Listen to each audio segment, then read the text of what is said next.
Bismillahirrahmanirrahim. Assalamualaikum warahmatullahi wabarakatuh. Alhamdulillahi rabbil alamin wal aqibatu lil muttaqin wa la udwana illa 'alal zalimin. Asyhadu an la ilaha illallah wahdahu la syarika lah wa asyhadu anna Muhammadan abduhu wa rasuluh.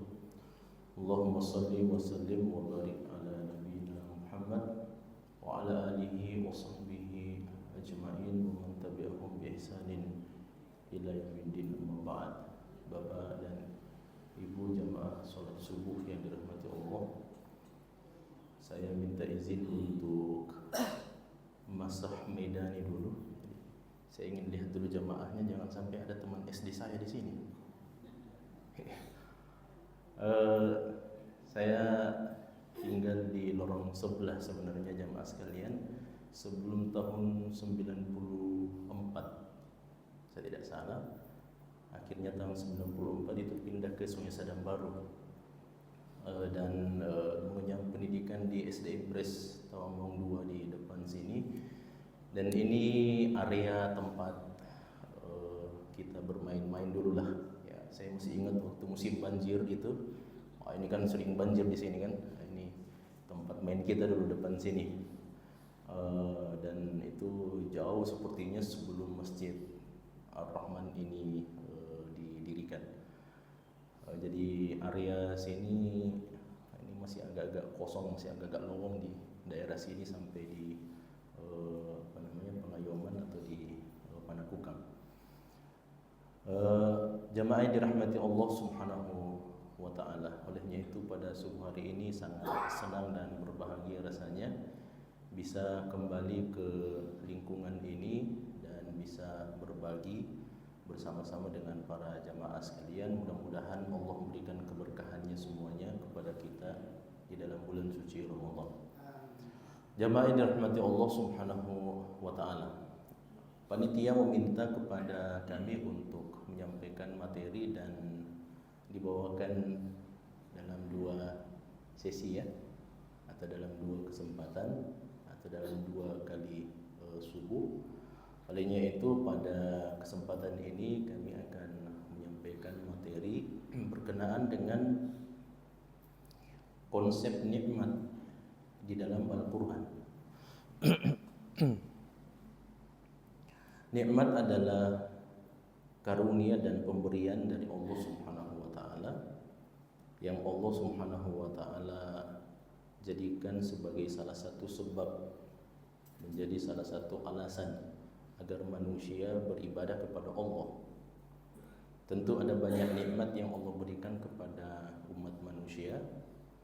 Di antara nikmat itu yang kemudian menjadi sebab dan alasan mengapa Allah Subhanahu wa ta'ala mengangkat ia sebagai salah satu di antara nikmat yang terbesar adalah firman Allah di dalam surat Quraisy, di mana Allah mengatakan, a'udzubillahi minasyaitonirrajim, bismillahirrahmanirrahim, li'ilafi Quraisy ilafihim rihlatash shita'i was-shayf falya'budu rabb hadzal bait alladzi at'amahum min ju'in wa amanahum min khauf. Karena kebiasaan orang-orang Quraisy, yaitu kebiasaan mereka melakukan rihlah, perjalanan, safar, meninggalkan tempat tinggal mereka ke tempat yang lainnya, baik itu di musim dingin ataupun di musim panas. Dalam penafsiran disebutkan bahwa orang-orang Mekah itu kalau masuk musim dingin maka mereka akan turun ke daerah selatan, tepatnya di negeri Yaman. Karena ini Mekah, ini Jazirah Arab misalnya, ini Mekah di tengah-tengah, di atas itu Madinah, di atasnya lagi adalah negeri Syam, Palestina, sedangkan yang di bawah itu adalah negeri Yaman. Nah, ini kalau kita ke bawah sini kan berarti ke daerah selatan. Kalau ke atas ke negeri Syam itu berarti ke daerah utara. Jadi ulama tafsir mengatakan bahwa kebiasaan orang-orang Mekah di masa Rasulullah bahkan sebelumnya adalah kalau mereka masuk musim dingin maka mereka akan rihlah ke daerah selatan, membawa perdagangan mereka, perniagaan mereka, usaha mereka dan seterusnya. Tapi kalau sudah masuk musim panas maka mereka akan ke daerah utara, lebih tepatnya ke negeri Syam atau Palestina. Ini kebiasaan orang-orang Mekah itu punya kebiasaan seperti itu. Makanya waktu Nabi SAW mengalami peristiwa Isra dan Mi'raj, Abu Jahal kan langsung protes waktu itu. Kata Nabi, saya sudah diperjalankan dari Masjidil Haram ke Masjidil Aqsa kurang dari 1 malam. Kan Abu Jahal langsung tepuk tangan. Dia tepuk tangan bukan berarti ingin membenarkan perkataan Nabi SAW, tidak, tapi dia bertepuk tangan dengan nada ingin mengejek Nabi kita Muhammad SAW, karena orang Quraisy sudah punya kebiasaan melakukan rihlah, perjalanan dari kota Mekah menuju negeri Yaman, dari kota Mekah menuju negeri Syam ke Palestina, dan mereka membutuhkan waktu yang lama. Memang sebulan lamanya mereka habiskan waktu untuk perjalanan dari kota Mekah menuju negeri Yaman, dari kota Mekah menuju negeri Syam, itu sebulan. Nah, karena kebiasaan inilah makanya Allah Subhanahu wa taala kemudian menjadikan salah satu di antara nikmat-nikmat yang Allah karuniakan kepada orang-orang Mekah agar mereka bersyukur kepada Allah dalam bentuk peribadatan hanya kepadanya. Karena di masa itu mereka telah beribadah kepada selain Allah Subhanahu wa taala, mereka menyembah kepada berhala-berhala yang sangat banyak, sehingga Allah mengatakan falyabudu rabb hadzal bait, hendaknya mereka menyembah kepada Tuhannya rumah ini, yaitu Baitullah Al-Ka'bah, yaitu Allah Subhanahu wa taala, alladzi at'amahum min ju'in wa amanahum min khauf, yang telah memberi makan mereka dari rasa lapar dan memberi keamanan mereka kepada mereka di masa mereka sedang perjalanan. Nah, coba dibayangkan ya Mas sekalian, kita melakukan perjalanan dari tempat tinggal kita ke sebuah lokasi, tidak ada persediaan makanan, kita tidak tahu bagaimana kondisi jalan misalnya, bagaimana perjalanan kita. Barangkali perjalanan kita 95% akan diliputi ketakutan, kekhawatiran, kecemasan. Ini kita sampai tidak ke lokasi tujuan. Nah, apalagi dituntun sama Google Maps misalnya. Google Maps kan biasa menyesatkan juga. Ya, memang tersambung jamaah sekalian, tapi ini bukan jalur mobil ini jalur pejalan kaki. Tapi dia suruh kita lewat situ, itu bahayanya juga jamaah sekalian, dengan kecanggihan teknologi bisa juga menyesatkan kita.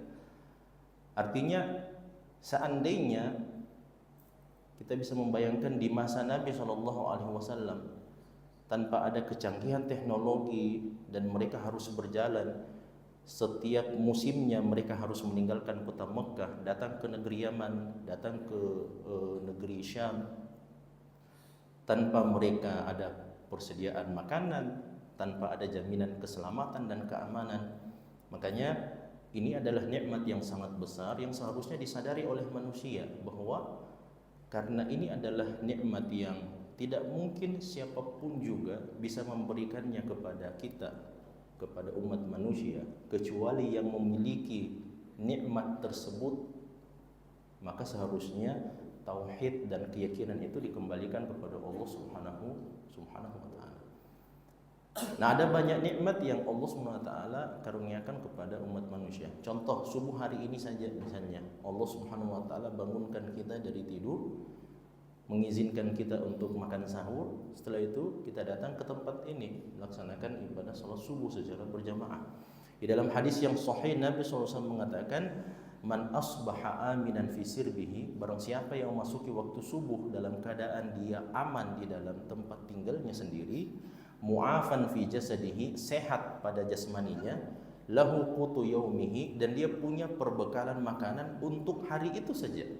Kata Nabi, untuk hari itu saja, tidak perlu difikir hari esok, minggu depan, bulan depan, tahun depan. Jangan dulu difikir itulah, karena kata para ulama kita, al-ayyamu thalatha, hari itu cuma ada 3. Yang pertama adalah hari kemarin, yang kita sudah isi dengan apapun aktivitas yang telah kita lakukan. Kalau baik, alhamdulillah. Kalau buruk, hisabnya nanti akan kita jumpai. Kemudian yang kedua adalah hari ini. Hari ini adalah kesempatan kita yang Allah karuniakan kepada kita, nikmat yang Allah karuniakan kepada kita, maka kewajiban kita untuk mengisinya dengan yang lebih baik dari hari yang kemarin. Dan hari yang ketiga dalam kehidupan manusia adalah hari esok. Hari esok itu kita tidak tahu sama sekali. Mungkin sebentar malam kita meninggal dunia, mungkin sebentar sore sebelum buka puasa meninggal dunia. Itu berarti hari esok masih menjadi tanda tanya bagi kita.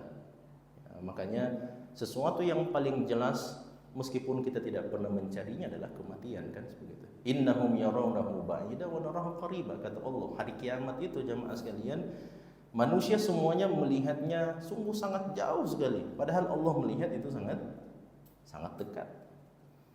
Nah, kata Nabi, 3 nikmat ini jamaah sekalian, man asbaha amina fi sirbihi mu'afan fi jasadihi lahu qutu yaumihi, apa kata Nabi, faka'annama hizat lahu dunya bihadafiriha. Dalam riwayat Ahmad seperti itu. Kata Nabi SAW, siapa yang terkumpul padanya di pagi hari, di waktu subuh, berkumpul padanya satu nikmat keamanan di dalam rumahnya sendiri, yang kedua sehat jasmaninya, yang ketiga dia punya makanan persediaan untuk hari itu saja. Kata Nabi SAW, ka'annama hizat lahu dunya bihadafiriha, seakan-akan Allah sudah kumpulkan semua nikmat dunia dengan berbagai macam kenikmatan-kenikmatan yang ada di dalamnya. Karena sebenarnya yang dibutuhkan oleh seorang hamba untuk taat dan beribadah kepada Allah itu kan tidak banyak sebenarnya. Kalau sudah ada 3 ini saja kan sudah cukup sebenarnya. Aman di dalam tempat tinggal kita sendiri, yang kedua kita sehat jasmani, yang ketiga punya makanan untuk hari itu. Sudah selesai masalah. Mobil, apakah kita butuh mobil Alphard misalnya untuk sholat subuh? Itu kan tidak butuh jamaah sekalian. Apakah kita butuh rumah yang sangat besar supaya kita bisa tidur nyenyak di dalam? Berapa banyak orang hari ini yang rumahnya bermiliar-miliar rupiah tapi tidak tenang di dalam tempat tinggalnya sendiri. Ada orang yang tempat tinggalnya kecil, biasa-biasa saja, kumuh, akan tapi dia taat kepada Allah, memahami hakikat kehidupan dunia ini, maka Allah berikan kebahagiaan di dalam hatinya. Meskipun saya tidak mengatakan kalau begitu kita kumuh-kumuh saja rumah kita. Saya tidak bilang begitu jamaah sekalian. Artinya rezeki dan nikmat yang Allah karuniakan kepada manusia itu berbeda-beda. Nah, inilah yang kita mesti fahami.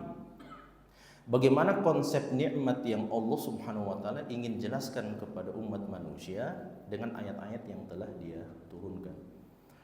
Saya ingin memulai jamaah sekalian, saya akan membawakan metode tadabbur sebenarnya, karena subuh-subuh bagusnya memang kalau kita mencoba untuk mentadabburi ayat-ayat Al-Qur'an sebagaimana perintah Allah Subhanahu wa taala, kitabun anzalnahu ilaika mubarakun liyadabbaru ayatihi.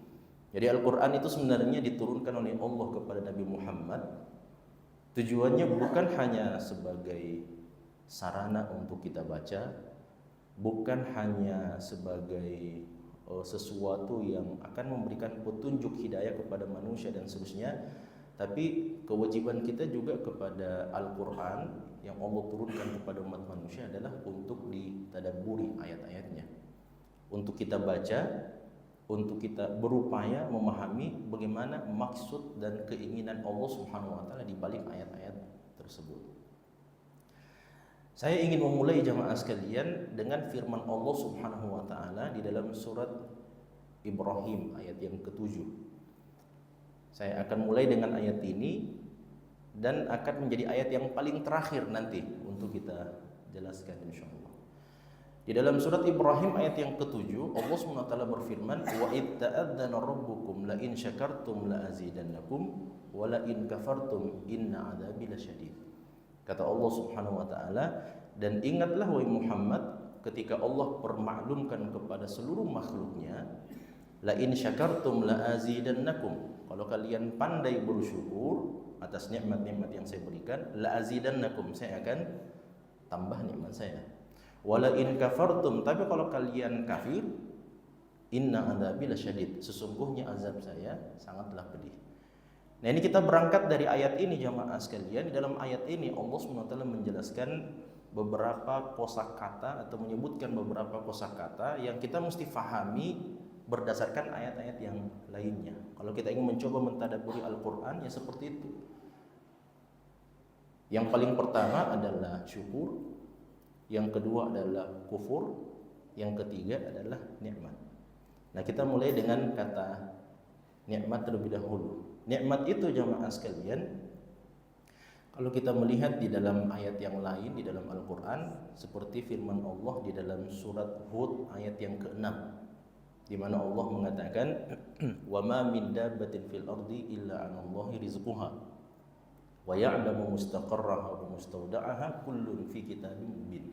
Kata Allah Subhanahu wa taala, wa ma min dabbatin fil ardi, dan tidak ada seekor hewan melata pun di muka bumi ini illa 'alallahi rizquha, kecuali sudah dijaminkan rezekinya oleh Allah Subhanahu wa taala. Bahkan lebih hebat dari itu, wa ya'lamu mustaqarraha wa mustauda'aha, dan Allah Subhanahu wa taala tahu mustaqarraha wa mustauda'aha. Apa maknanya ini jemaah sekalian? Sebenarnya kalau kita lihat dalam terjemahan atau kalau kita rujuk kepada mu'jam, kamus bahasa Arab, mustaqar dan mustauda itu sebenarnya kurang lebih hampir sama maknanya. Cuman ketika dibawa kepada konsep hewan melata, ternyata itu berbeda. Mustaqar dan mustauda sebenarnya itu adalah tempat menyimpan, atau sebuah tempat, sebuah lokasi untuk menyimpan sesuatu. Itu namanya mustaqar dan atau mustauda. Nah, cuman jamaah sekalian, ketika berbicara tentang hewan melata, karena kan di awal surat itu Allah menjelaskan wa ma min dabbatin fil ardi, dan tidak ada seekor hewan melata pun di muka bumi ini illa 'alallahi rizquha. Jadi kita berbicara tentang hewan melata ini jamaah sekalian. Kita tidak berbicara tentang manusia atau malaikat atau apapun itu. Kita bicara tentang hewan yang melata. Kata Allah Subhanahu wa taala, wa ya'lamu mustaqarraha wa mustauda'aha. Apa artinya mustaqar? Mustaqar itu adalah tempat hewan itu hidup. Sedangkan mustauda adalah tempat rezekinya hewan itu. Dia di mana? Jadi jaminan Allah Subhanahu wa taala untuk rezeki seluruh makhluk dan ciptaannya, Allah tahu di mana hewan ini berada, dan Allah juga tahu di mana rezekinya itu berada, dia rezekinya. Bagaimana perjalanan hewan ini ketemu dengan rezeki, itu jugalah yang diatur oleh Allah Subhanahu wa taala. Nah, makanya Allah mengatakan semuanya sudah ada di dalam kitab yang jelas, itulah Lauhul Mahfuz. 50.000 tahun sebelum Allah menciptakan langit dan bumi, Lauhul Mahfuz itu sudah diisi dan dicatat oleh Al-Qalam dengan semua ketetapan yang Allah Subhanahu wa taala telah ketahui dan inginkan untuk terjadi. Nah, makanya dalam hadis yang sahih Nabi SAW mengatakan, sesungguhnya Allah Subhanahu wa taala telah memerintahkan kepada Al-Qalam, ini yang disebutkan di dalam Al-Qur'an juz 29, nun wal qalami wa ma yasturun. Itu Al-Qalam yang dimaksud itu adalah pena. Pena itulah yang kemudian Allah ciptakan dan perintahkan kepada dia, wahai pena, tulislah. Sang pena bertanya, tapi tidak usah kita bayangkan pilot, snowman dan sebagainya, bagaimana caranya berbicara kan? Tidak usah dibayang-bayangkan ya mas kalian. Ini memang hadis Nabi memang seperti itu, dan dia adalah hadis yang sahih. Kata Nabi SAW, sang pena ini bertanya, ya Allah, wahai Rabbku, wahai Tuhanku, apa yang harus saya tulis? Allah mengatakan, uktub maqadiral khalqi ila qiyamis sa'ah. Tulislah semua takdir ketetapan yang telah diketahui oleh Allah Subhanahu wa taala untuk seluruh makhluk Allah Subhanahu wa taala sampai hari kiamat nanti. Makanya Lauhul Mahfuz itu adalah kitab yang berisi ketetapan takdir dan seterusnya. Dan salah satu di antara ketetapan dan takdir itu adalah jaminan rezeki yang Allah Subhanahu wa taala jaminkan kepada seluruh makhluk ciptaannya. Nah, cuman jamaah sekalian, kita mesti pahami ini, bahwa ayat ini menjelaskan kepada kita tentang jaminan rezeki dari Allah Subhanahu wa taala. Nah, makanya Imam Ibnu Katsir dalam tafsirnya jamaah sekalian mengatakan, ayat ini hanya menyinggung tentang jaminan rezeki saja. Allah tidak menyinggung jaminan nikmat kepada makhluk ciptaannya. Ustaz, adakah beda antara rezeki dan nikmat? Ya, sebagian ulama memang melihat tidak ada beda antara rezeki dan nikmat. Kalau dibilang rezeki, maka itu adalah nikmat. Kalau dibilang nikmat, maka dia adalah rezeki.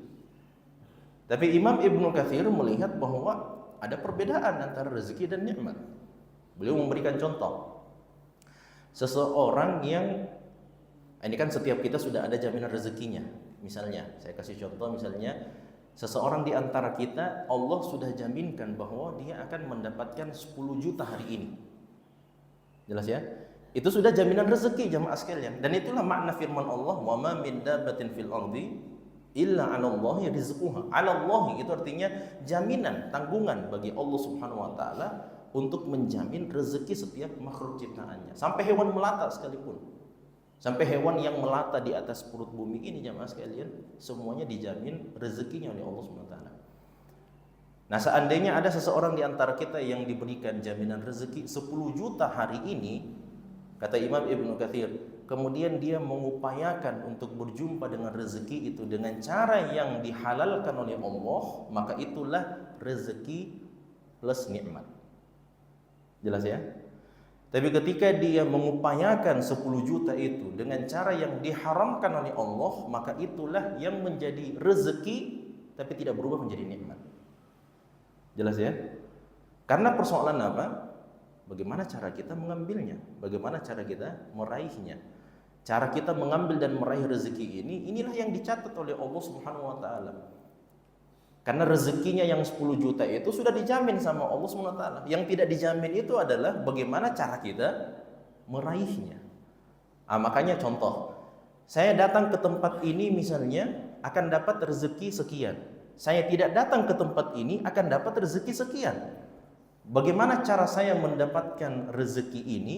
Apa langkah yang saya lakukan? Itulah yang akan menentukan jemaah sekalian. Dan ketetapan Allah di dalam Lauhul Mahfuz ya seperti itu. Ada orang yang akan meninggal dunia. Bagaimana cara dia meninggal dunia? Itulah yang dikembalikan kepada pilihannya. Orang bisa meninggal dunia dengan menabrakkan dirinya kepada mobil misalnya, waliyadzubillah. Orang bisa meninggal dunia dengan mengambil pisau dan menusuk perutnya. Orang bisa meninggal dunia dengan naik ke lantai 5 gedung dan lompat ke bawah. Orang bisa meninggal, banyak sekali alasan dan sebab orang bisa meninggal dunia itu sangat banyak. Dan apa pilihan yang dia ambil, metode dan cara yang dia ambil, itulah yang dikembalikan kepada dirinya.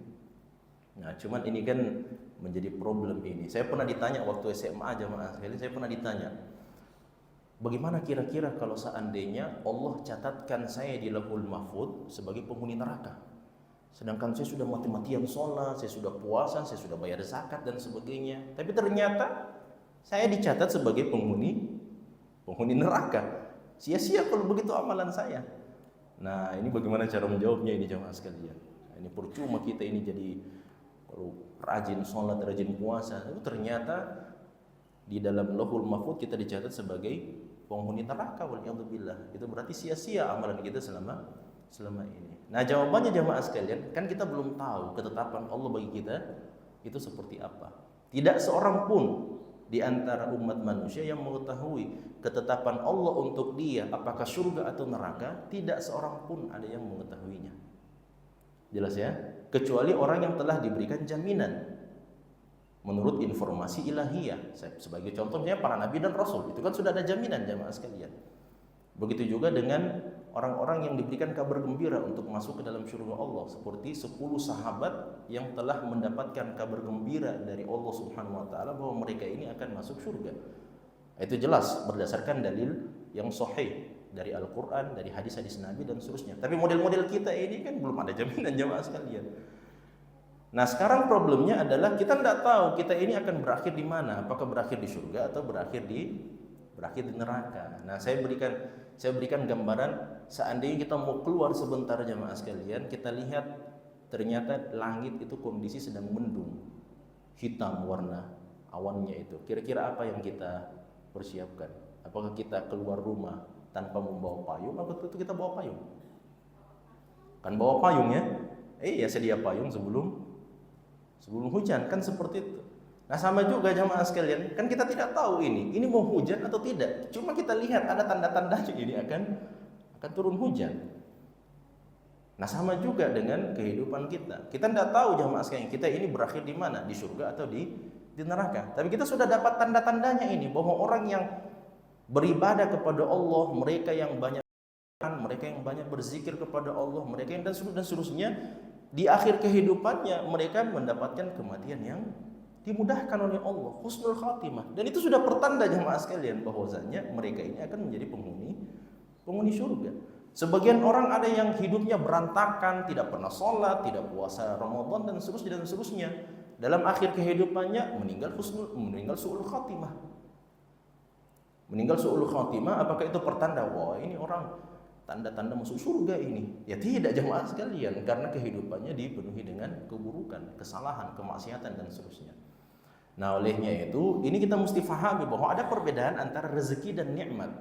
Rezeki itu adalah jaminan dari Allah. Nikmat itu tidak pernah menjadi jaminan dari Allah SWT. Setiap orang wajib mengusahakan untuk dia dapat nikmat itu. Dengan cara apa? Dengan cara yang dibenarkan oleh syariat Islam. Ada kisah Ali bin Abi Thalib radhiyallahu taala anhu itu pernah menyewa seorang pemuda. Dia mengatakan, "Wahai anak muda, saya ingin menyewa jasamu. Saya ingin menyewa jasamu, kamu jaga kuda saya ini, saya ingin ke kampung sebelah. Saya ada urusan sebentar. Dan kalau kamu mau menerima penyewaan jasa ini, saya berikan 3 dirham sebentar, 3 koin perak sebentar, saya akan memberikan sebagai layanan jasa yang kamu berikan. Yang penting kamu jaga kuda saya ini, dia tidak lari dan seterusnya." Kata anak muda itu, "Oke, siap Amirul Mukminin."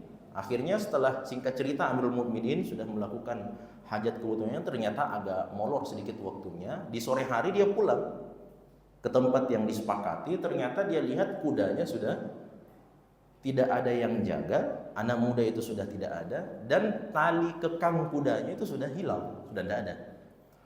Maka Ali bin Abi Thalib berpikir, ini kemana anak muda ini? Padahal sudah mau diberikan jasanya. Ternyata setelah dicari-cari jamaah sekalian, Ali bin Abi Thalib masuk ke dalam pasar, berjumpa dengan salah seorang penjual, dan bertemu. Dia melihat salah satu dagangan penjual itu adalah sebuah tali kekang kuda. Dan Ali bin Abi Thalib tahu betul bagaimana ciri-ciri tali kekang kuda milik dia. Maka dia sampaikan kepada penjual, "Kenapa ada tali kuda saya itu di situ? Kenapa bisa berpindah? Sebelum itu punya saya itu. Saya tahu betul ini ciri-cirinya, tanda-tandanya saya tahu betul ini. Ini punya saya ini. Kenapa bisa ada di dagangan Anda?" Maka si penjual itu mengatakan, jamaah sekalian, "Tadi ada anak muda baru datang ke sini. Dia datang ke toko saya dan dia jual itu. Katanya punya dia." Saya bilang, "Berapa kamu jualkan?" 3 dirham lah. Akhirnya penjual itu mengatakan, "Murah ini, kalau 3 dirham jemaah sekalian, 3 koin perak untuk tali kekang kuda itu murah itu." Hitung-hitungannya itu murah. Makanya dia beli. Setelah dibeli jemaah sekalian, Ali bin Abi Thalib akhirnya menyampaikan perkataan beliau, "Demi Allah, anak muda itu bisa mendapatkan rezeki dan nikmat dari Allah Subhanahu wa taala berupa 3 dirham itu dengan cara yang dihalalkan oleh Allah. Yang penting dia mau bersabar saja. Menunggu kepulangan saya berikan 3 dirhamnya. Uangnya sudah ada jemaah sekalian, tapi dia tidak bisa bersabar, tidak mau sabar menunggu saya." Sesuai dengan kesepakatan. Akhirnya dia ambil tali kekang kuda saya, dia bawa ke pasar, dia jual. Dapat rezekinya, tidak dapat nikmatnya. Karena diupayakan dengan cara yang diharamkan oleh Allah SWT. Ini kita mesti pahami jamaah sekalian. Banyaknya orang hari ini mengupayakan sesuatu yang sudah dijamin oleh Allah, tapi lupa dengan sesuatu yang tidak dijamin oleh Allah SWT. Ini kan sekarang orang mati-matian, sikut sana, sikut sini, ambil korupsi dan sebagainya. Saya baru pertama kali dengar jamaah sekalian ada korupsi kuadriliun. Tahu itu kuadriliun? Kuadriliun itu 1000 triliun itu. Utang negara saja jamaah sekalian. Ya semuanya sudah tahu kan, sampai BUMN menyampaikan mohon jangan beralih ke ini. Jangan beralih dari Pertamina, yang mohon tetap di Pertamina saja. Itu kan banyak badan usaha swasta juga kan, ada Shell, Arin dan sebagainya kan, yang memberikan layanan lebih bagus ini dan seterusnya. Tapi intinya jamaah sekalian bahwa hari ini banyak orang untuk mendapatkan rezeki itu berupaya mati-matian. Kalau bahkan sampai ada yang mengatakan, ini anekdot saja jamaah sekalian, ada yang mengatakan yang haram saja hari ini susah, apalagi yang halal. Itu salah jamaah sekalian. Yang halal itu sangat banyak sekali dalam kehidupan dunia ini. Ini kita mesti luruskan ini jamaah sekalian, bahwa apa yang dihalalkan oleh Allah itu sangat banyak sekali. Yang diharamkan oleh Allah itu yang berbilang, itu yang sedikit jamaah sekalian. Coba Allah mengatakan dalam surat Al-Baqarah, "Huwallazi khalaqa lakum ma fil ardi jami'a." Dialah Allah yang telah menciptakan alam semesta ini untuk manusia secara keseluruhan. Dari ayat ini jamaah sekalian, ulama mengambil kaidah, dikeluarkan kaidah berdasarkan ayat-ayat ini dan ayat-ayat yang lainnya. Apa bunyi kaidah itu? Al-aslu fil asya'i al-ibahah. Kata para ulama kita, kaidahnya berdasarkan ayat ini, annal asla fil asya, hukum asalnya untuk segala sesuatu yang ada di muka bumi ini adalah al-ibahah, boleh, halal. Yang penting tidak ada dalil yang menjelaskan tentang keharamannya. dan dia adalah sesuatu yang milik bersama. Nah, kalau milik pribadi-pribadi orang tertentu, itu jangan jamaah sekalian. Ya. Nah, karena ada juga problem kemarin ini kan. Dalam hadis Nabi mengatakan al-asya al-mushtarakah thalatha. Jadi ada 3 hal ciptaan Allah SWT, semua manusia itu apa? Memiliki hak yang sama pada 3 hal tersebut. Yang pertama adalah al-ardu, bumi. Yang kedua adalah al-ma, air. Yang ketiga adalah an-nar, api.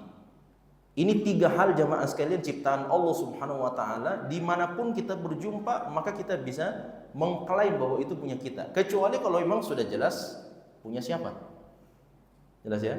Jangan kita bilang saya mau ambilin tanah ini. Ini kan masuk dalam kategori hadis, tanah misalnya. Ini tidak bisa karena ini sudah punyanya orang. Sudah ada sertifikatnya dan seterusnya. Tapi kalau dia adalah tanah kosong jamaah sekalian, lahan kosong dan seterusnya, maka itu adalah milik bersama. Itu adalah milik bersama yang kemudian diklaim oleh pemerintah kan, dan pemerintahlah yang kemudian memberikan aturan di sana. Nah, makanya kemarin pagar laut itu kan bermasalah juga kan kemarin itu pagar laut. Karena diklaim milik pribadi dan seterusnya, padahal air itu adalah milik bersama sebenarnya. Nah, sekarang kita kembali jemaah sekalian. Jadi rezeki dan nikmat 2 hal yang berbeda, dan kita mesti faham bahwasanya semua yang Allah Subhanahu wa taala ciptakan di alam semesta ini itu adalah karunia yang Allah berikan kepada umat manusia untuk dimanfaatkan. Untuk dimanfaatkan. Makanya kalau tadi ada yang mengatakan yang haram saja susah, apalagi yang halal, itu terbalik jemaah sekalian. Karena hukum asal pada segala sesuatu itu adalah al-ibahah, boleh, silahkan dimanfaatkan. Akan tetapi ingat, kalau ada dalil yang menjelaskan tentang keharamannya, barulah kemudian kita mengatakan itu hukumnya tidak boleh. Jadi hukum asal semua hewan boleh dimakan, silahkan jemaah sekalian, silahkan dimakan. Cuman ada hewan-hewan yang khusus memang dijelaskan di dalam agama kita bahwa hewan itu tidak boleh dikonsumsi. Contoh hewan yang bertaring, itu tidak boleh jemaah sekalian. Harimau, singa dan sebagainya itu tidak boleh dikonsumsi. Ada dalil khusus yang menjelaskan. Yang lainnya itu silahkan boleh dimakan. Yang penting bukan punyanya orang. Nah, pernah ada cerita jemaah sekalian, ada tetangga itu dipanggil diajak untuk makan ayam bakar. Setelah makan ayam bakar, kenapa enak sekali ayam bakarnya? Ternyata teman yang memanggil itu, ini karena ayam saya ambil dari kandang di rumah. Ini anak muda, biasalah anak muda jemaah sekalian. Jadi karena ini ada ayamnya, dia pelihara ayam, kemudian tetangganya ini sama-sama anak muda, biasalah. Jadi dia ambil ayamnya, baru dia bakar. Setelah dibakar, dia panggil yang punya. Kenapa enak sekali ini ayam? Karena tadi pagi saya ambilin ayam dari kandangmu ini, saya ambil ini. Wah, ini tidak boleh jemaah sekalian. Ini punya orang. Hukum asalnya memang boleh, tapi karena sudah masuk dalam kategori kepemilikan pribadi, maka menjadi tidak boleh. Nah, ini jadi kita kembali bahwa rezeki dan nikmat itu adalah 2 hal yang berbeda, dan yang dijamin oleh Allah berdasarkan ayat tersebut adalah rezeki, sedangkan nikmat tidak pernah dijamin oleh Allah SWT kecuali diupayakan oleh setiap manusia. Nah, terakhir jemaah sekalian, karena waktu sudah hampir masuk syuruk ya. Belum? Masih berapa menit lagi? 10 menit, oke. Nah, sekarang jemaah sekalian, kita melangkah kepada step berikutnya. Sekarang kita sudah paham bahwa rezeki dan nikmat adalah 2 hal yang berbeda, dan itu adalah karunia dari Allah SWT. Allah karuniakan rezeki kepada kita, dan Allah karuniakan nikmat kepada kita. Sekarang step yang berikutnya yang kita mesti fahami sehubungan dengan nikmat yang Allah berikan kepada kita, firman Allah di dalam surat Ar-Ra'd. Allah SWT mengatakan, wa in ta'uddu dalam surat An-Nahl, wa in ta'uddu ni'matallahi la tuhsuha wa innallaha laghafurur rahim. Ini kan ayat ya. Sering kita baca ini jemaah sekalian, sering kita dengarkan imam kita juga. Apa maknanya? Wa in ta'uddu, dan kalau seandainya kalian ingin menghitung-hitung nikmatnya Allah, la tuhsuha, kalian tidak akan bisa melakukan ihsa. Nah, di sini saya mau menjelaskan jemaah sekalian persoalan al-addu wal ihsa, supaya kita paham sebenarnya apa makna yang sebenarnya dari ayat ini. Mohon maaf. Sekarang kalau kita rujuk ke terjemahan jemaah sekalian, ada terjemahan tidak yang dekat-dekat sini. Kalau kita sekarang rujuk ke buku kitab terjemahan jemaah sekalian, Al-Qur'an terjemahan, Al-Quran terjemahan itu jamaah sekalian mengatakan di dalam surat An-Nahl ayat 18 ini, saya coba buka ya. Dalam surat An-Nahl, nah ini Allah Subhanahu wa taala mengatakan, nah ini surat An-Nahl ayat 18. Nanti jamaah barangkali bisa rujuk. Allah mengatakan wa in ta'uddu ni'matallahi la tuhsuha innallaha laghafurur rahim.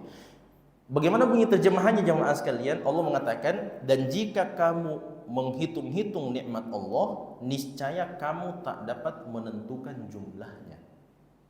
Ini bunyi terjemahannya. Sekarang kalau kita rujuk jamaah sekalian ke kebanyakan terjemahan Al-Quran, ya kurang lebih seperti ini maknanya atau terjemahannya.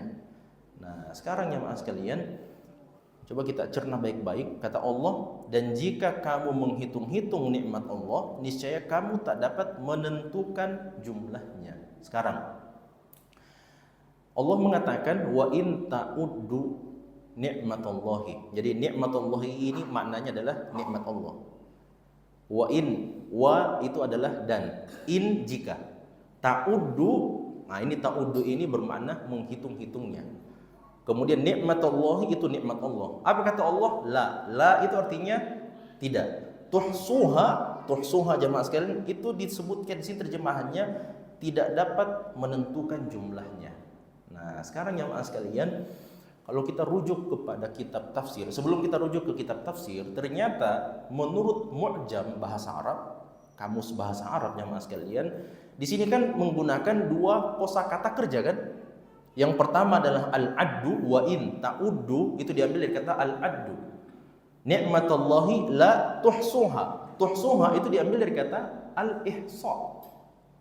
Nah, ternyata jemaah sekalian, di sini kalau kita mau mentadabburi ayat ini, mestinya kita bertanya-tanya, kenapa Allah menggunakan dua kata yang berbeda? Harusnya ada pelajaran di situ. Karena kalau kita lihat terjemahannya sama jemaah sekalian. Kalau kalian ingin mencoba menghitung-hitung nikmat Allah, kalian tidak akan bisa menghitungnya. Nah, ternyata kalau kita rujuk kepada tafsir para ulama kita, ternyata ditafsirkan oleh para ulama kita bahwa makna daripada ayat ini, kalau kalian ingin mencoba menghitung nikmat-nikmat yang Allah berikan, kalian tidak akan dapat mensyukurinya.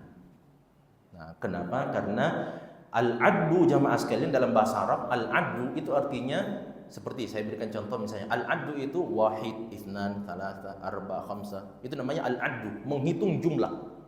Al-addu menghitung jumlah. Contoh, ini berapa jumlahnya ini? 1, 2, 3, 4, 5, 6 dan seterusnya. Ini namanya apa? Al-addu. Makanya diambil dari kata al-adad. Adad itu dalam bahasa Arab artinya jumlah. 1, wahid, itsnan, tsalatsa, arba, khamsa dan seterusnya. Itu namanya jumlah. Nah, makanya sudah benar ini terjemahannya. Kalau dibilang wa in ta'uddu, kalau kalian menghitung satu persatu itu nikmat Allah Subhanahu wa taala, apa kata Allah? La tuhsuha. Kalian tidak akan bisa melakukan ihsa. Nah, sekarang jemaah sekali, yang jadi problem adalah diterjemahkan dalam Al-Qur'an ini bahwa maknanya sama. Kalau kalian mencoba menghitung nikmat Allah, kalian tidak akan bisa menentukan jumlahnya. Ternyata yang dimaksud dengan ihsa itu jemaah sekalian, ihsa itu memang di antara makna daripada ihsa yang pertama adalah al-addu, menghitung. Itu salah satu di antara makna ihsa. Ihsa juga jemaah sekalian artinya apa? Mengetahui maknanya. Itu ihsa juga bermakna seperti itu. Yang ketiga makna ihsa juga jemaah sekalian adalah apa? Mengamalkan konsekuensinya. Itu ihsa juga seperti itu. Nah, makanya kita pinjam hadis Nabi SAW yang berbunyi inna lillahi tis'atan wa tis'ina isman mi'atun illa wahidah man ahsaha dakhalal jannah. Kata Nabi SAW dalam hadis ini, sesungguhnya Allah memiliki berapa?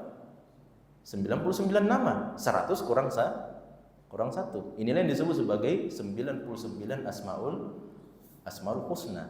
Apa kata Nabi? Man ahsaha dakhalal jannah. Apa makna ihsa di sini jamaah sekalian? Ini yang kita mesti pahami. Ulama hadis mengatakan bahwa makna ihsa di situ bukan berarti hafal lagu Asmaul Husna. Seperti yang dihafal sama anak-anak kita. Allahu Ar-Rahmanur Rahim, Al-Malikul Qudus ila akhir sampai akhir nama yang ke-99. Bukan cuma itu, bukan cuma menghafal nama-nama Allah yang Asmaul Husna ini jemaah sekalian, tapi yang kedua adalah mengetahui maknanya. Apa maknanya Ar-Rahman? Apa maknanya Ar-Rahim? Apa makna Al-Malik, Al-Quddus, Al-Jabbar, Al-Mutakabbir dan seterusnya. Setelah ditahu maknanya baru diamalkan konsekuensinya.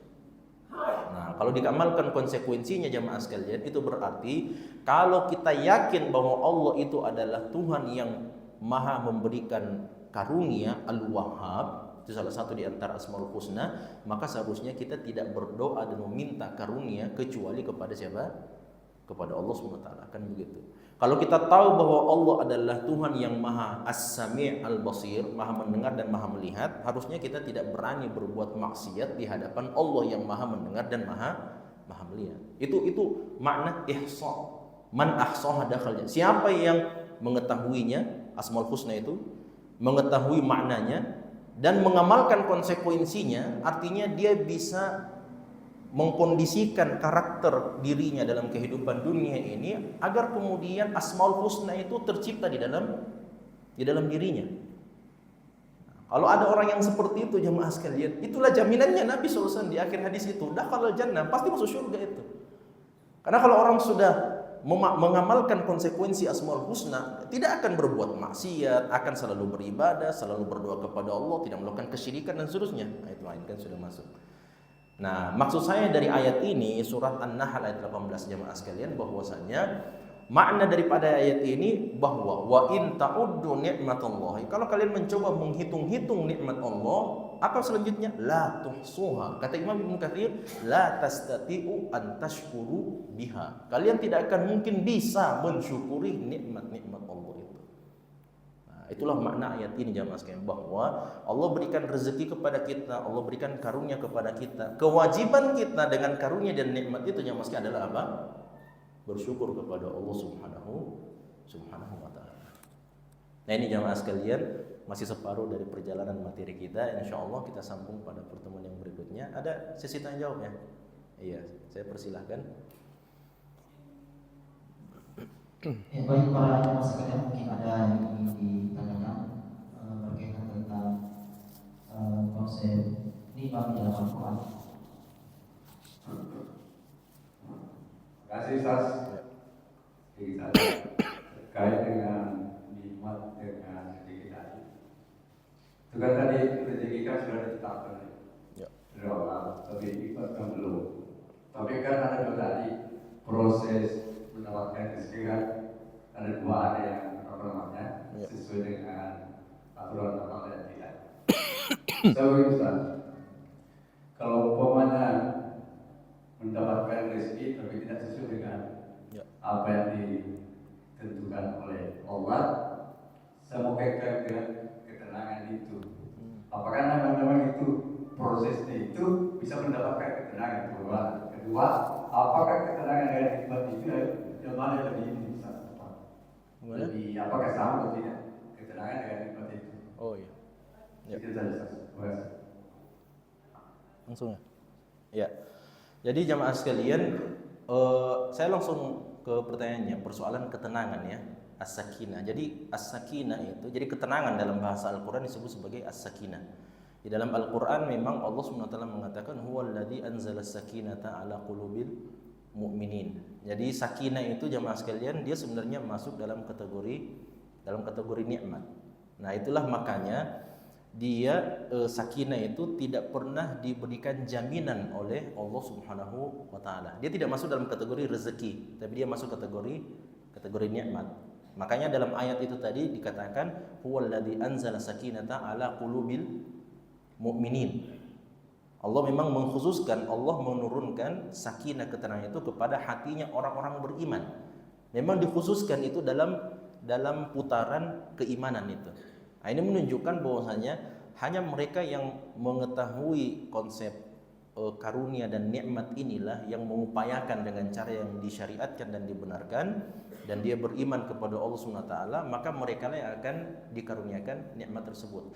Namun perlu difahami juga bahwa bukan semua orang beriman yang kemudian mendapatkan mendapatkan sakinah. Ya, karena orang yang beriman sekalipun ketika dia tidak mengamalkan apa yang menjadi konsekuensi keberagamaan dia, maka itu tidak akan mendapatkan juga. Dalam artian, makanya Allah SWT mengatakan di sini kepada orang-orang beriman, dan Allah tidak mengatakan orang-orang Islam. Allah mengatakan ala qulubil mu'minin. Dia tidak mengatakan ala qulubil muslimin. Apa bedanya antara muslim dan mukmin? Muslim itu kalau kita berkaca kepada hadis Jibril, muslim itu orang yang mengamalkan amalan-amalan yang zahir. Mukmin itu adalah orang yang telah mengumpulkan amalan yang zahir dan amalan yang batin. Jadi sebenarnya sakinah itu diberikan kepada nikmat yang diberikan kepada orang-orang yang memang telah pertama mengamalkan amalan yang zahir, yang kedua dia sudah naik kepada step yang berikutnya, semakin memperbaiki kepercayaannya, keimanan dan seterusnya. Karena saya kasih contoh begini saja. Orang Islam ketika dia diberikan ujian dan cobaan kan sebagiannya menggerutu, sebagiannya tidak terima dan seterusnya. Itu umumnya sifat orang yang Islam, orang yang Muslim. Kenapa? Karena masih pada taraf amalan yang zahir. Tapi orang yang sudah sampai pada taraf amalan yang batinnya sudah bagus, dan dia sudah percaya bahwa ini ujian, cobaan untuk mengangkat derajat saya, menghapuskan dosa-dosa saya, maka diberikan ujian apapun juga akan tetap sakinah hatinya. Karena dia percaya bahwa selama ini kan saya diurus dan diatur sama Allah Subhanahu wa taala. Semua ujian juga Allah yang atur dan yang urus. Dan tidak mungkin Allah memberikan ujian kecuali di samping ujian itu sudah ada jalan keluarnya. Nah, inilah keyakinan-keyakinan yang seperti inilah yang membuat orang beriman itu meskipun ditimpa musibah, ujian, cobaan, tetap tenang mereka menghadapi ujian-ujian itu. Karena sudah diturunkan apa? Sakinah kepada mereka. Jadi kalau ditanya sakinah ini atau ketenangan ini dia masuk di yang sebelah mana? Dia masuk ke nikmat kepada dari Allah Subhanahu wa taala. Kemudian yang kedua tadi bagaimana? Apa pertanyaannya?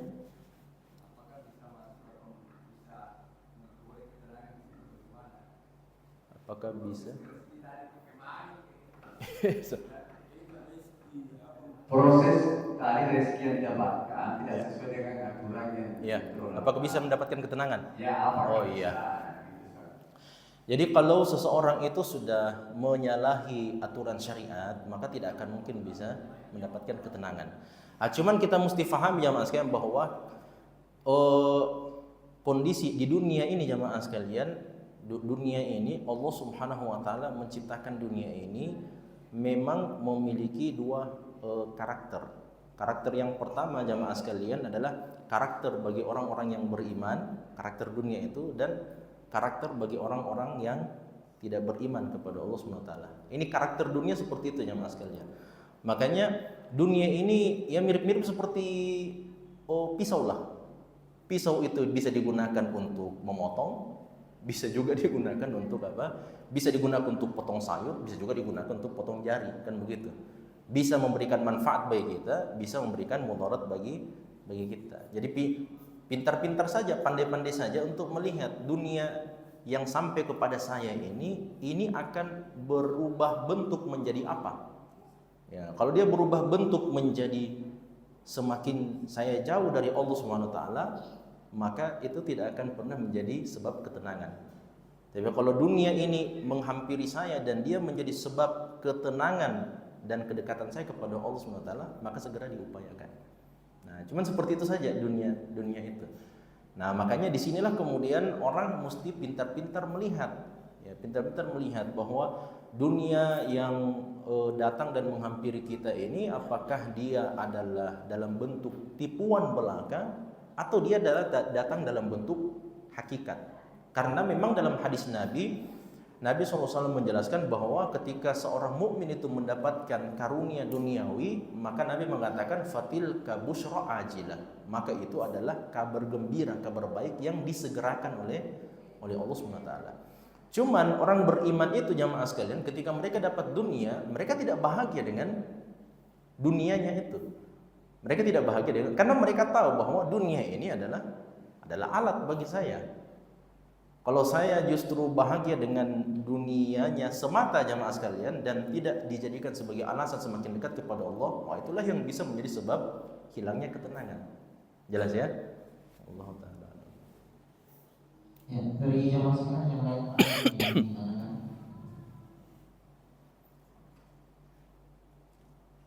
Assalamualaikum warahmatullahi wabarakatuh. Waalaikumsalam. Terkait dengan kisah tadi Ustaz tentang Ali dengan kami bahwa rezekinya sebenarnya anak muda itu dapat jaminan sebenarnya halal, tetapi karena dia dapat secara haram karena dia jual.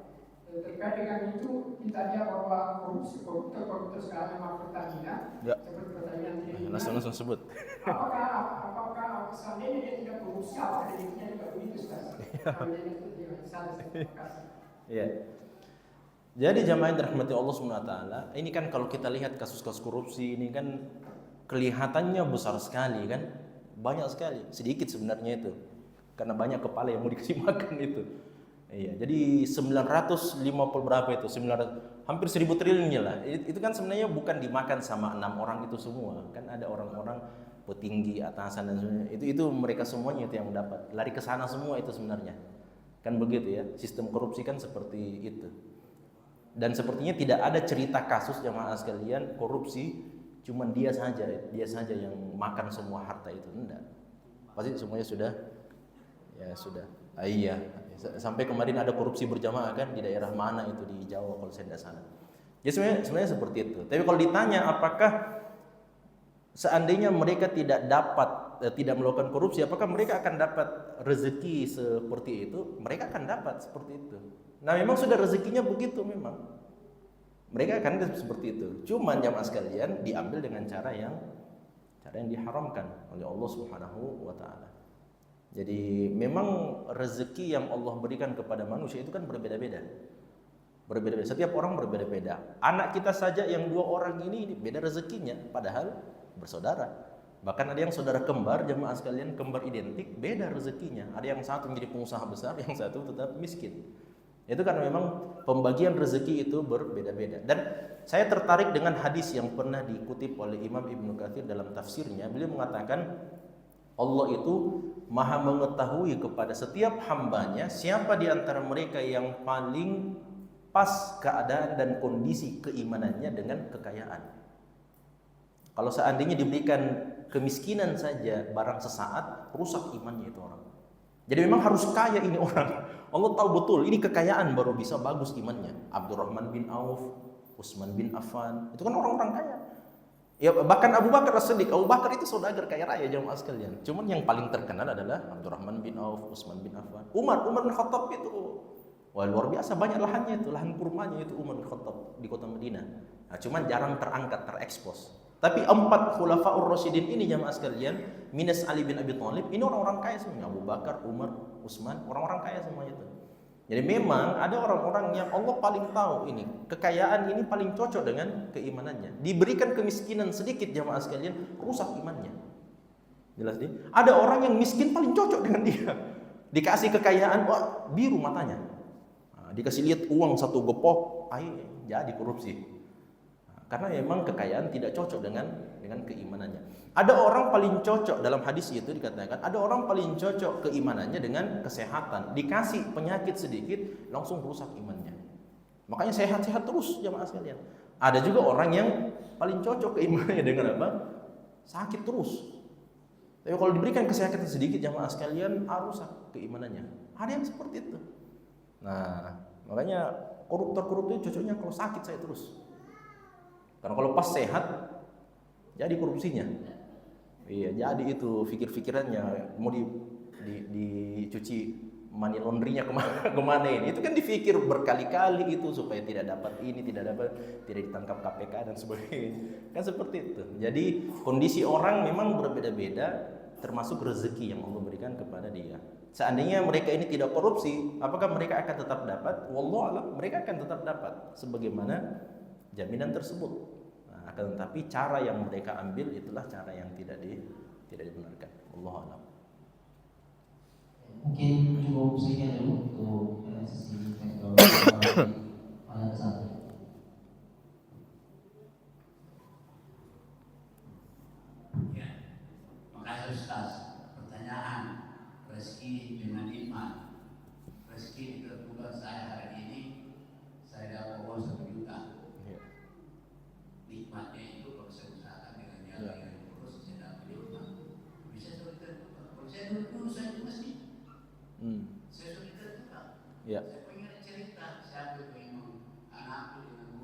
Iya. Anak dia bilang perbedaannya, oh saya lulus saja di sini saya akan dapat. Iya. Anak murid itu pergi membantu rumah, Iya. terus apa namanya, terus hasilnya dia bantu buat gurunya. Iya. Ya itu saja Ustaz. Kalau kita lulus saja, Iya. kita sertifikat. Ya. Iya. Ya saya sempurnakan sedikit jamaah sekalian. Jadi ceritanya itu antara Imam Malik dengan Imam Syafi'i. Nah, jadi ini kan dua murid dan guru kan. Imam Malik itu yang guru, Imam Syafi'i yang murid. Nah, Imam Syafi'i itu pernah berhujjah, berdebatlah dengan gurunya di Masjid Nabawi, ya, bahwa rezeki itu harus diupayakan itu. Seperti yang tadi kita bilang, harus dicari itu rezeki, harus diupayakan supaya kita dapat rezekinya. Kata Imam Malik, tidak, rezeki itu akan datang itu. Walaupun kita tidak berbuat apa-apa, rezeki akan sampai kepada kita. Ini kan sudah beda pandangan ini jamaah sekalian. Ya kalau model-model kita ini baku ambak maki kabang kalau ini kan guru ulama besar jamaah sekalian, imam mazhab. Akhirnya Imam Syafi'i karena melihat gurunya juga bersikuku dengan pandangan beliau, maka Imam Syafi'i keluar dari masjid, kebetulan ketemu dengan salah seorang sahabat beliau. Sahabat beliau barusan dapat rezeki juga jamaah sekalian, 1 kantong kurma. Maka dihadiahkan kepada sang guru yaitu Imam Syafi'i. Wah, setelah dapat itu 1 kantong kurma, Imam Syafi'i mengatakan, ini bukti yang membenarkan perkataan saya. Harus beramal dulu supaya bisa dapat rezeki itu. Maka beliau cepat-cepat masuk ke dalam Masjid Nabawi dan sampaikan, lihat nih, ini buktinya bahwa harus diamalkan memang itu. Harus beramal orang supaya dapat rezekinya. Buktinya saya keluar dari masjid saja, bertemu dan berziarah dengan salah seorang teman saya, murid saya, alhamdulillah dapat rezekinya. Harus diamalkan memang itu supaya ketemu dengan rezeki. Kata Imam Malik, nah ini buktinya ini pendapat saya. Nah dari tadi Kak duduk di sini saya tidak bikin apa-apa. Datang sendiri rezeki. Tidak mungkin kau makan sendiri ini kurma. Nah, akhirnya dihadiahkan kepada Imam Malik. Sama-sama makan kurmanya jamaah sekalian. Imam Malik dengan keyakinannya bahwa rezeki itu ada yang sampai kepada kita meskipun tanpa diusahakan, dan ada juga rezeki yang harus diusahakan. Yang kuat dalam pendapat ini jamaah sekalian bahwa rezeki itu terbagi 2. Sebagian rezeki itu harus diusahakan memang jamaah sekalian, dan sebagian rezeki itu ada yang sampai kepada kita meskipun tanpa diusahakan. Wallahu taala. Harus diusahakan. Kalau saya maksud pertanyaan saya ini, Iya. bagaimana kita bisa dapat? Nah, betul. Dulu saja di masjid, pakai logika saja. Iya. Ini perbedaan antara rezeki dengan nikmat. Pertanyaan saya sebenarnya. Pada saat kita berusaha dengan cara yang lurus, kita dapat rezeki, kita dapat nikmat. Tapi kalau cuma dengan lurus saja, apa kita dapat rezeki? Iya. Allah. Iya. Pada hari tanggal 1 Maret tahun 2025, saya akan dapat rezeki besar. Itu berarti bersama Imam Syafi'i kalau begitu. Bersama Imam Syafi'i yang melihat bahwa rezeki itu harus diupayakan. Jadi memang dalam Al-Quran disebutkan bahwa kami telah menggantungkan rezeki kepada umat manusia. Menggantungkan itu maksudnya menggantungkan di langit memang. Jadi tidak mungkin sampai di langit kecuali diusahakan, diupayakan untuk mendapatkan rezeki itu. Wallahu a'lam.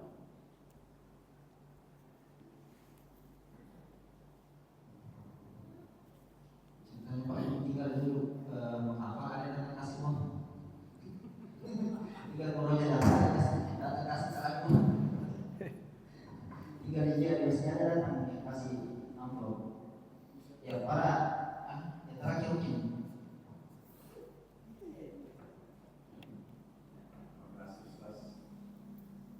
Assalamualaikum warahmatullahi wabarakatuh. Waalaikumsalam. Saya sangat tertarik temanya rezeki dan nikmat.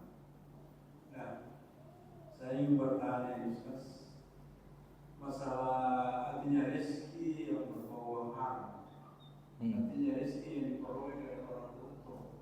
Ya. Ya, Ustaz ya. Yang saya tanyakan di sini, bagaimana mekanisme atau proses komponen ini? Ya. Iya. Wahana artinya rezeki yang berkos. Ya. Artinya rezeki yang berkos. Bagaimana proses pengumpulan ini? Iya. Ini singkat. Iya, makanya di dalam hadis itu, hadis yang sahih, Nabi mengatakan kepada para sahabat, atadruna manil muflis? Tahukah kalian yang bagaimana itu orang bangkrut? Para sahabat mengatakan, al muflisu fina man la dirham lahu wala mata'. Jadi kan kebanyakan para sahabat itu kan pedagang kan?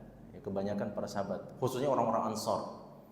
Jadi mereka bilang orang bangkrut itu ya Rasulullah, orang yang ada modalnya, modal itu dibelikan barang untuk dijual. Pas masuk di pasar ternyata barangnya habis, tidak kembali modal. Itu namanya orang bangkrut itu.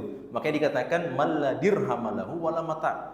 Tidak ada dirhamnya, maksudnya tidak kembali modalnya itu, matanya juga, mata itu artinya barang-barang dagangannya, barang dagangannya juga habis, sudah diambil sama orang.